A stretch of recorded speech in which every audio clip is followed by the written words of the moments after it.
네, 안녕하세요. 동영상 잠깐 한번 틀어주시겠습니까?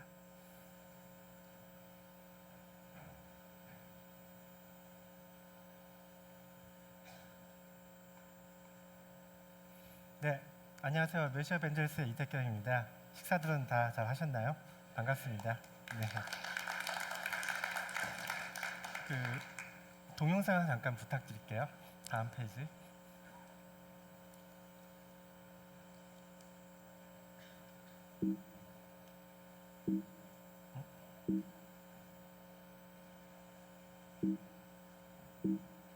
잠시만요. 약간 착오가 있는 것 같네요. 네. 다음 페이지로 넘어가지가 않는데. 네. 영상이 먼저 나가야 되나요? 아니요, 다음 페이지로 좀 넘어가서 영상이 넘어가서. 네.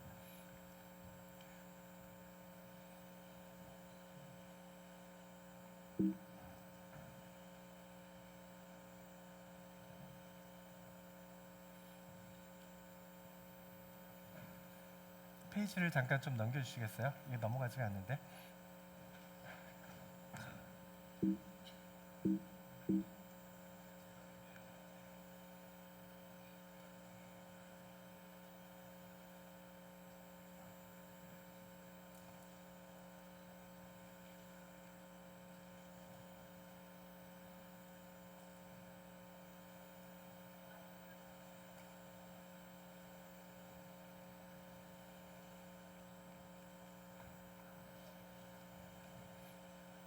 이게 페이지가 넘어가지 않아서 네.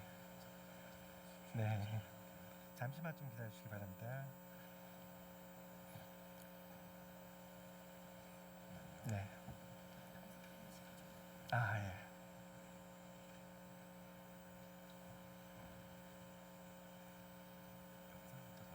알겠습니다. 네, 조금만 기다려주시기 바랍니다.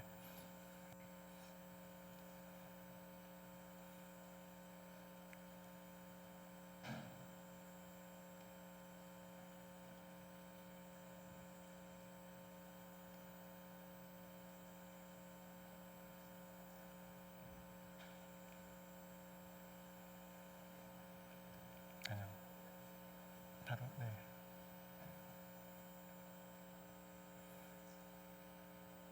네, 이제 영상이 나옵니다.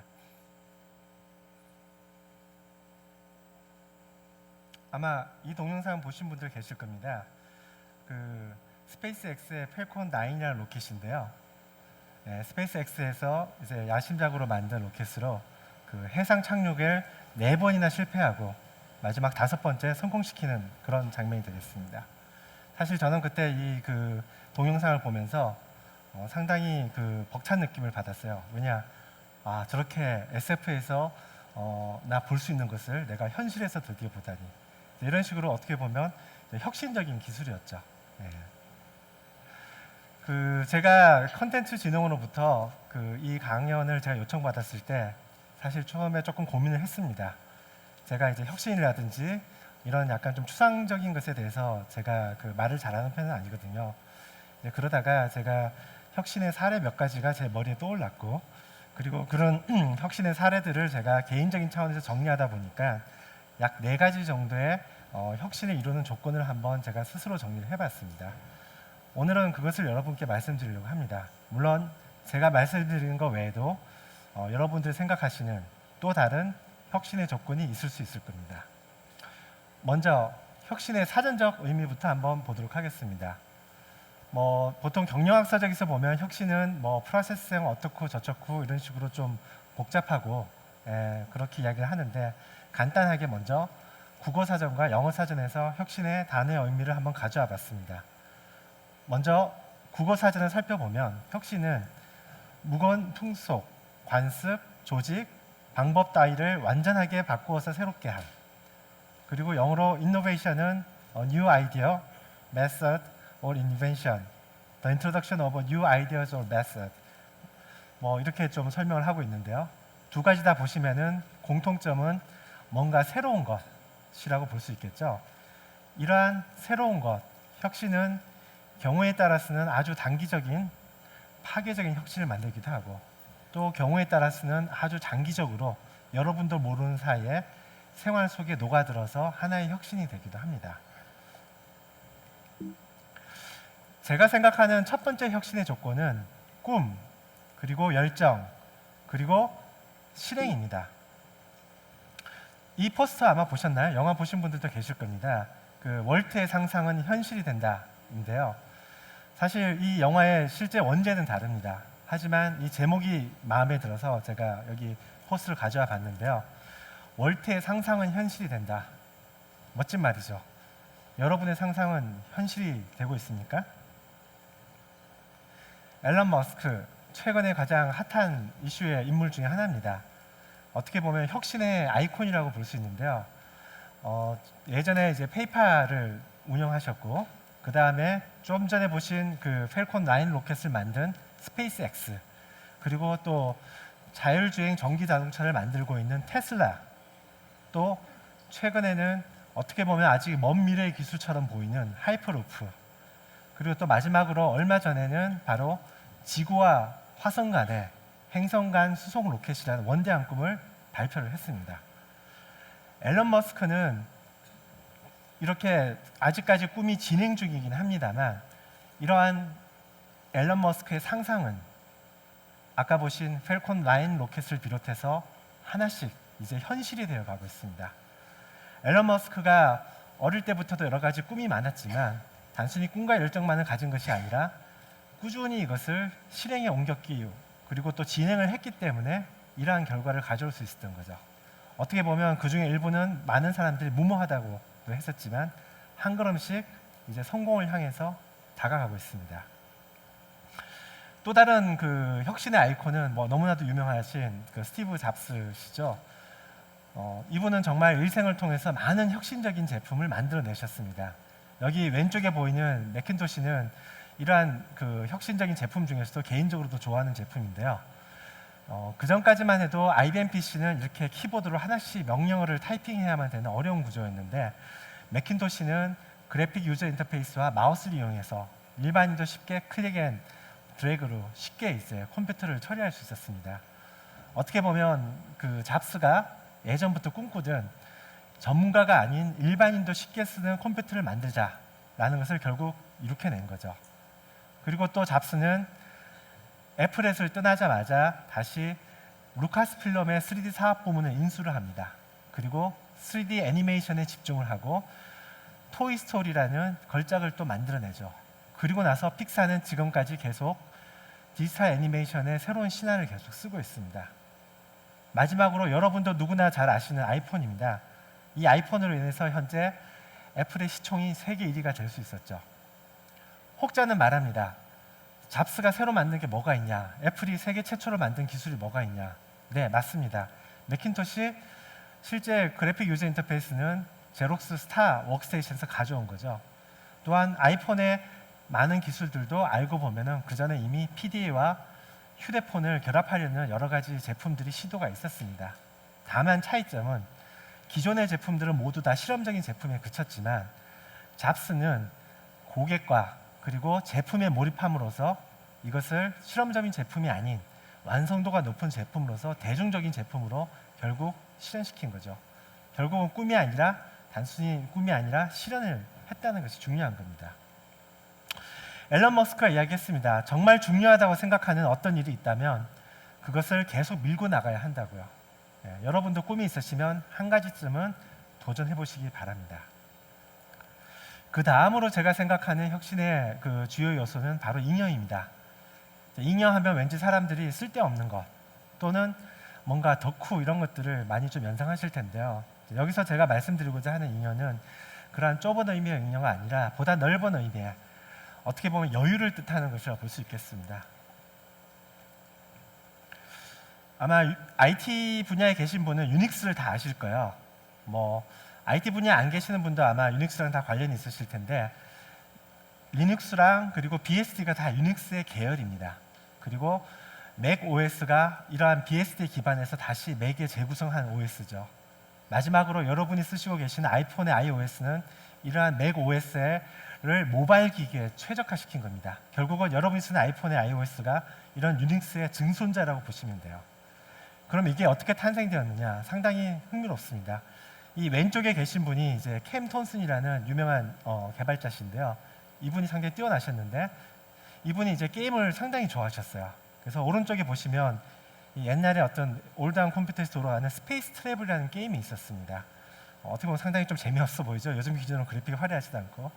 근데 이분이 이 게임을 좀 상당히 즐기고 싶어 하셔서 기존에 멀틱스라는 OS가 있었는데, 그 OS는 너무 답답한 거예요. 그래서 이분이 게임을 새로 짜는 대신에 멀틱스라는 OS 대신에 새로운 더 뛰어난 유닉스라는 OS를 새로 만드셨습니다. 단지 이 게임을 위해서. 그리고 이 게임을 유닉스에 포팅하신 다음에 제대로 즐기신 거죠. 그리고 중간에 계신 데니스 리치도 정말 컴퓨터 역사 유명하신 분인데, 이분도 이제 같이 협력을 하시면서 유닉스를 위한 프로그래밍 언어인 C언을 만들었습니다. 그러니까 어떻게 보면 이 취미를 위해서 한두 달에 걸쳐서 골방에 틀어박혀서 만드신 이 제품이 오늘날 역사적인 제품이 되는 아주 재미있는 사례를 볼 수 있겠습니다.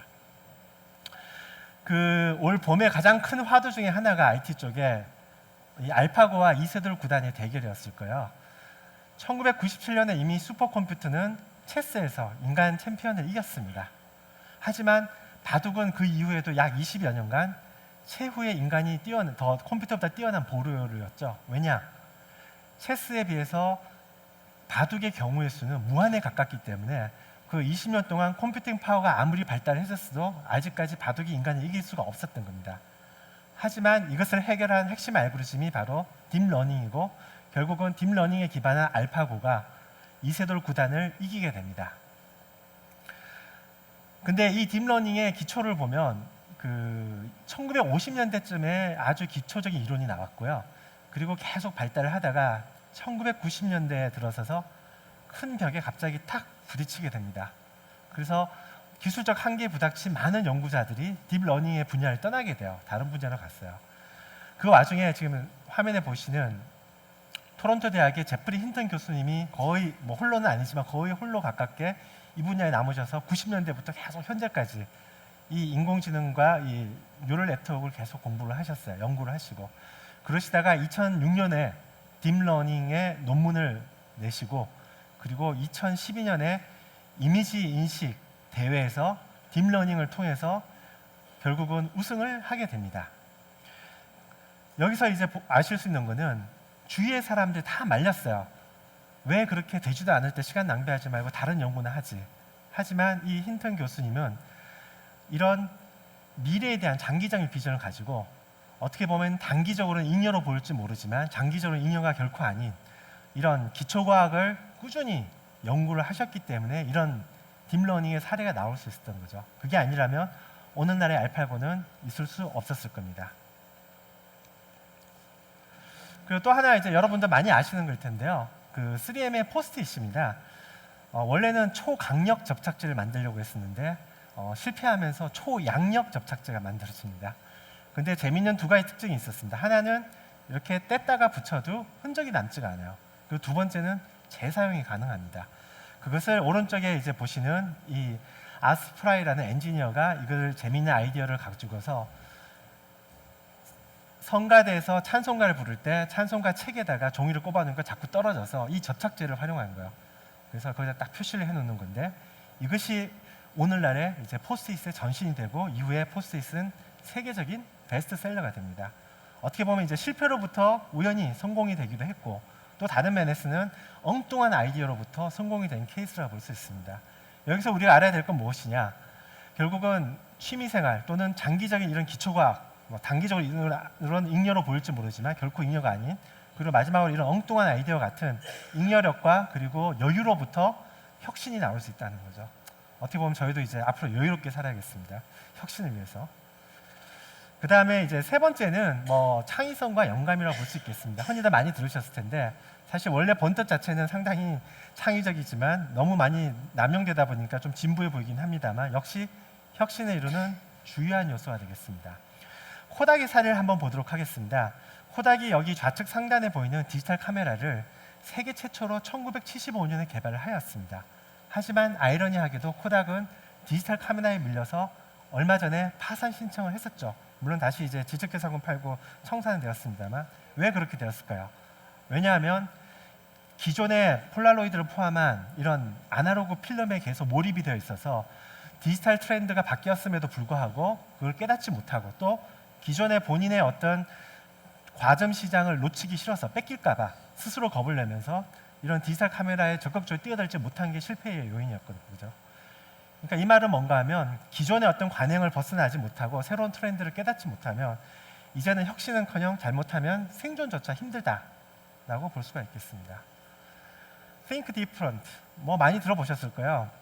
너무 유명한 말인데 저는 이러한 창의성이 꼭 전혀 완전 새로운 것에서 나온다고 생각하지는 않습니다. 대신 제가 생각하는 것은 전혀 새롭지 않더라도 기존의 것일지라도 다른 시각에서 보는 것이 중요하다고 생각을 합니다.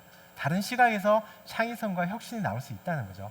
그래서 너무 강박적으로 새로운 것에 매달리지 마시고 기존 거라도 새로운 아이디어 여유 있게 다른 관점에서 한번 생각해 보시는 데서 바로 발상의 전환에서 뭔가 나올 수 있지 않을까 싶은 생각을 합니다. 예.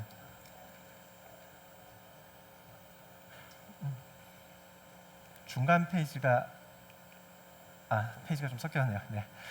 자, 그럼 첫 번째 발상의 전환을 보면 이제 워크맨의 탄생, 소니 너무나 유명한 비하죠. 기존의 카세트 레코드 이러면서 보듯이 레코딩이 주 기능이고 기자들이 주로 이용을 했어요. 하지만 소니는 생각을 바꿨습니다.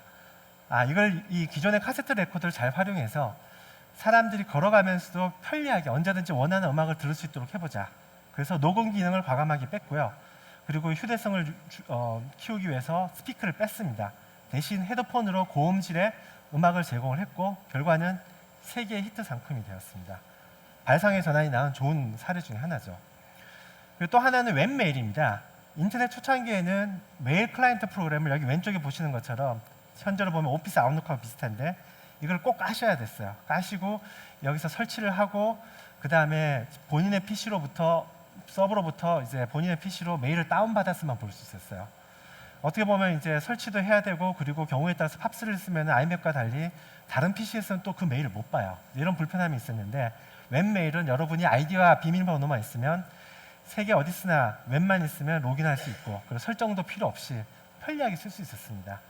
다음 같은 경우는 1995년부터 이미 저희가 인트라넷 시스템을 납품하면서 웹메일 기술을 가지고 있었어요. 그래서 그것을 저희가 좀 확대해보자. 이걸 일반인 대상으로 해보면 어떨까 해서 바로 시작한 것이 바로 웹메일이 됐고 바로 오늘날의 한메일이 되었습니다. 그리고 조금 이제 다른 관점에서 영감의 사례를 한번 보도록 하겠습니다. 이제 이 두 분은 아마 여기 디자이너 분이 계시면 너무나도 잘 아실 거예요. 디트람스는 브라운의 디자인으로서 심플하면서도 깔끔한 그리고 그러면서 아름다운 디자인 스타일을 만들어내셨죠. 그리고 그분의 철학은 less but better였습니다. 저도 이분 제품을 보고 나서 깜짝 놀랐어요. 왜냐? 수십 년의 제품인데 너무 모던해 보여요. 현재도 전혀 촌스럽지가 않아요. 조나단 아이브, 애플의 수석 디자이너로 너무나 유명하죠. 잡스랑 같이 미니멀리즘의 철학을 애플에 구현하신 분입니다. 어떻게 보면 less but better와 미니멀리즘이 비슷하죠. 그리고 밑에 보신 것처럼 디트람스의 스피커폰과 아이맥의 모니터 그리고 디트람스의 라디오와 조나단 아이브의 아이팟은 상당히 디자인이 비슷합니다. 조나단 아이브가 인정했습니다. 영감을 디트람스로부터 받았다고. 이런 식으로 영감은 기존의 같은 분야에서 나오기도 하고 또 경우에 따라서는 다른 분야에서 나오기도 합니다. 재미있는 것은 혁신은 같은 분야의 전문가보다는 오히려 다른 분야의 전문가나 그 분야의 또 그 초심자로부터 잘 나와요. 마지막으로 제가 생각하는 혁신의 요소는 바로 공유와 융합입니다. 자율주행 자동차, 드론, 그리고 로봇 다 최첨단 기술들이죠. 이게 어떻게 만들어질까요? 이런 기술들은 현대 컴포넌트 구조와 그리고 공유되는 기술, 그리고 오픈소스에 기반해서 현재까지 진화가 되었던 겁니다. 이런 식으로 융합과 그리고 경우에 따라서는 오픈 소스와 공유 이런 것들을 통해서 이제 혁신을 이룰 수 있다는 거죠. 네. 그래서 이게 제가 말씀드린 마지막 네 번째 조건입니다. 네, 마지막으로 여러분께 말씀드리고 싶은 것은 여러분은 꿈꾸고 계시는 혁신이 있으신가요? 있으시다면 혹시나 그것이 누가 무모하다고 할지라도 또는 누가 실패한다고 말릴지라도 한번 도전해 보시기 바랍니다. 감사합니다.